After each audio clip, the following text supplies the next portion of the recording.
Okay, so now that you have logged on to Multisim, you are ready to create a circuit. Go up to the upper right hand corner and click Create Circuit. And once Multisim initializes, you're going to get an empty piece of graph paper upon which you can build your circuit. Notice that we just need the basic building blocks of circuits, and they're down the left hand side here. On the left hand side, let's just start at the top. There's voltage probes. If you single click this, it'll show you various things. You can do voltage, voltage and current, and other things. The next one down is the ground. We're going to need the ground. There's other things here. I don't actually know what this refers to, but anyway, there's the ground. The next one is the power sources, AC, DC power sources. Single click, you can see the different AC, DC power sources. For these labs, we'll typically just use the DC voltage source or an AC voltage source, right there and there. Next is the passive circuit elements. In Physics 116, we only use passive circuits as opposed to active circuits that we do in Physics 331. The passive circuit elements is single click here, gives me a resistor, capacitor, and other things that we haven't talked so much about. And those are the primary things that we're going to use for the circuits.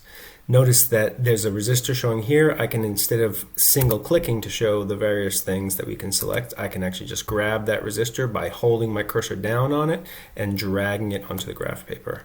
And there I placed a resistor. So there are various things we can do to this resistor. I can go ahead and click on R1, which is its name, and I can change its name. We can call it Peter. Whoops. Oh no, what'd I do? Hold on. Okay, try again. So I can go ahead and click on the resistor R1 and click again in order to bring up the ID. We can call it whatever we want. You generally don't want to name your resistors after yourself, but you can go ahead down here and click on the value of the resistor. Right now it's 1,000 ohms. I can go up to 10,000 ohms by times 10 or back down, and we can use the slider to do between factors of 10. So I'm going to just go ahead and set it at, for the heck of it, 2,000 ohms. You can rotate the resistor by hitting the little rotate button here. Rotate. You can duplicate it. You can drag another resistor over, or you can just duplicate it. You can mirror image it, just flip it rather than rotating it. Mirror image doesn't really do much to this particular device. And you can go ahead and delete it with that corner, so that those editing tags are pretty obvious, I think. So let's go ahead and build a circuit divider. A voltage divider. Two resistors in series. So I'm going to take one resistor, put it down. I'm going to grab a second resistor, put it down. I'm not worried about the values right now. We can go in and change the values and the names later. Notice that it automatically names them something different, R1 and R2. I'm going to take a power supply, but instead of an AC voltage source, click once and bring your cursor down and take a DC voltage source and drop that. And that's all we need for right now. Notice the DC voltage source would be better if it was sideways from what it is, so I'm going to go ahead and single click it and rotate it. So now it's a 12 volt DC voltage source. Now I want to hook them all up. Simply, you can click on the screen in order to create wires, and you drag. It's a little awkward at first to figure out exactly how to do that, but we're going to go from what are called the nodes, the dots at either end of the objects, and if you hover over a node, it turns into a spool of wire. So I'm just moving my cursor to hover over the node and create a wire. I'm single clicking and then dragging while I'm holding down the cursor, so I can drag to the left to make the wire longer to the left, drag to the left and then down to automatically turn a corner. And then if I want to turn a corner again, I actually have to let go of the cursor and click. Whoops, nope, that made the whole graph paper move. There we go. Whoops, okay. I did single click and then let go. That was my problem. And I found the other node, single click again in order to attach that wire to the other node. Okay, let me try that again. So I'm going to single click, I'm going to attach the two resistors together, single click on the node to the right of R1, and then drag my wire over. You don't have to hold down the cursor, I had said you do before. single click when I get to the other node. That's my second wire. Let's go ahead and attach the the rest of the power supply to the other side of the or the other side of the power supply to the other side of the resistor. And by the way, you can delete your wires just like you can delete your elements by clicking on a wire and then clicking X. Okay, let's go ahead and hook this one back up. Single click, drag to the left, single click, drag down, single click, drag to the right, and there we go. It doesn't matter if you miss, it's okay if you got kinks in your wires. So I'm going to go ahead and hook up over here, hover over to get the wire, single click, drag to the right, single click, drag down, and then it actually lets me take a turn without clicking. And once I get to the last node, notice it tells me I'm there with those circles, and I single click in order to attach the whole circuit. So there you go, the circuit is all attached. That is our standard 2 resistors in series, which in this case is going to be a voltage divider. We can go ahead and we can change the values of the voltage source by clicking on that, or we can change the values of the resistors by clicking on those, etc. I'm not going to change the values of anything because that's what you're going to do for the lab. Now, if we want to measure a voltage, we're always measuring voltages. There's not a voltage difference like the multimeters, there's just a voltage at a point. So we need to measure the voltage relative to wherever we define our zero. So we need to define zero. That's what we don't always have to do in lab, although we did have to deal with that last lab. We need to define zero. So zero is the ground. So I'm going to choose the ground here and drag it to my circuit, and I'm going to attach it somewhere, and wherever I attach it is going to be 0 volts. I'm going to go ahead and attach it on the negative side of the battery because the negative side, a short side of the battery, is the standard place to put a ground in a DC circuit. You don't have to put it there, but that's where I put it. So that means that this is 0 voltage all the way along this wire. And then the voltage changes as I go over the resistor, changes again as I go over this resistor, and this side of the circuit is going to be 12 volts because this is a 12 volt power supply, because this is a 12 volt potential difference across the power supply. If we want to know what the voltage is anywhere, now we can take a voltage probe. This thing right here, it's a voltage probe. It measures the voltage relative to our ground at any point in the circuit. So I'm going to go ahead and drag that, and I'm going to drop it right here. What's the voltage going to be? Right there. Okay, it's not telling me yet because I haven't turned on the circuit yet. So that's why there's a V dash, because it's not telling me what it is. But I attach the voltage probe. I attach it on the same side as the ground, so that means the voltage should be 0. Let's go ahead and turn on the circuit. Turning on the circuit, we're going to come up to the top here, and we're going to hit play, run simulation. So notice when I hit play, time moves on, because if this is a time changing circuits, things are going to happen, but the voltage there is 0. I'm going to go ahead and stop that, and I'm going to move the voltage probe. You can always use another voltage probe. I'm just going to go ahead and move this voltage probe to there. Now the voltage should be something other than 0. You can guess what it would be. I'm going to hit play and see, oh, the voltage right there is 6 volts. Hit stop.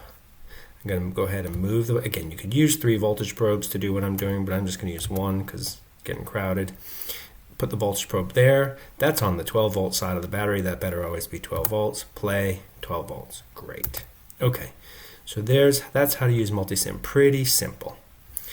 The grapher allows you to look at an oscilloscope or a varying voltage, right? So the grapher would show you the varying voltage. There is not a varying voltage, so when I push play, nothing's happening because nothing's varying. I'm going to push stop, and I'm going to go back to the schematic for the circuit. You can split the screen between the schematic and the grapher, and we're going to want to do that probably later on when we get to the RC circuit. Let's go ahead and go back to the schematic, and I'm going to build the RC circuit. I'm going to do it real quick because you're going to have to do it yourself. Resistor, and you can leave the other circuit in place. Capacitor, I'm going to go ahead and just attach those together, and an AC power source. AC power source, boom, rotate that, put my ground down. Oops, let's attach the ground to the negative side of the power source. Oops, I missed. All right, I'm just going to do it with wires. Okay, gonna go ahead and attach these things with wires. Doesn't matter if we have a kink. I can't get oh, there it is, wire. Boom, wire, okay. Attach these things with wires. Boom, boom. Okay, there we go. There's my AC, except for the fact that I have it hooked up wrong because I don't have the capacitor on the ground side. You need to remember from the last lab the reason why we needed the capacitor on the ground side of the power supply.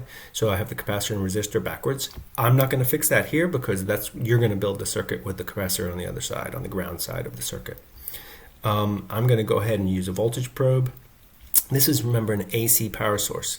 It is a 1 volt 1 volt amplitude. That means it's 2 volts peak to peak, or 1 volt amplitude. It's 1000 hertz. It varies. It repeats itself 1000 times a second.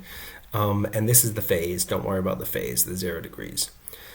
We can change any of those by clicking on them, right? I can click on the 1 volt and make it a different voltage. I can click on the name and change the name.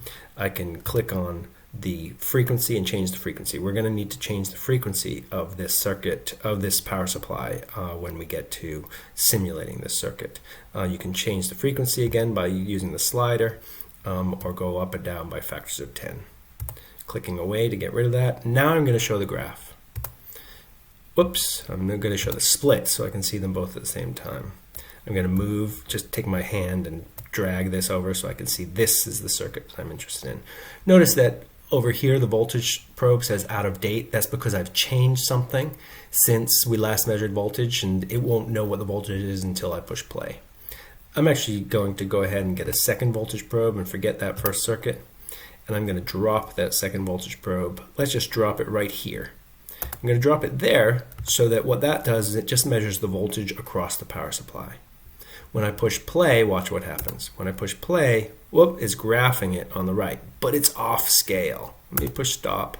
Let's go ahead and change this scale. I'm sure there's a way to auto scale, but I'm going to drag. Oh, wait a second. I'm going to stop. Okay, I see what I was doing wrong.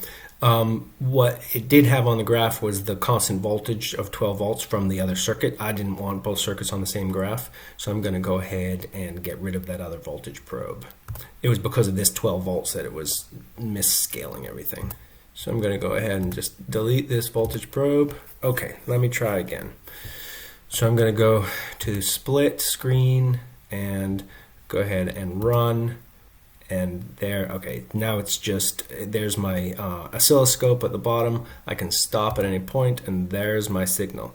Notice it's still a little off scale. I can go over here to notice it's gone. If I want to get to the controls, I can, whoops, how do I get to the controls? I just double clicked on the graph to get to the controls. I'm going to go ahead and go down here, hit voltage. There we go. Okay, that auto scales. And it is a 1 volt amplitude, or 2 volts peak to peak. You can measure the frequency if you want, but we don't need to measure the frequency for this.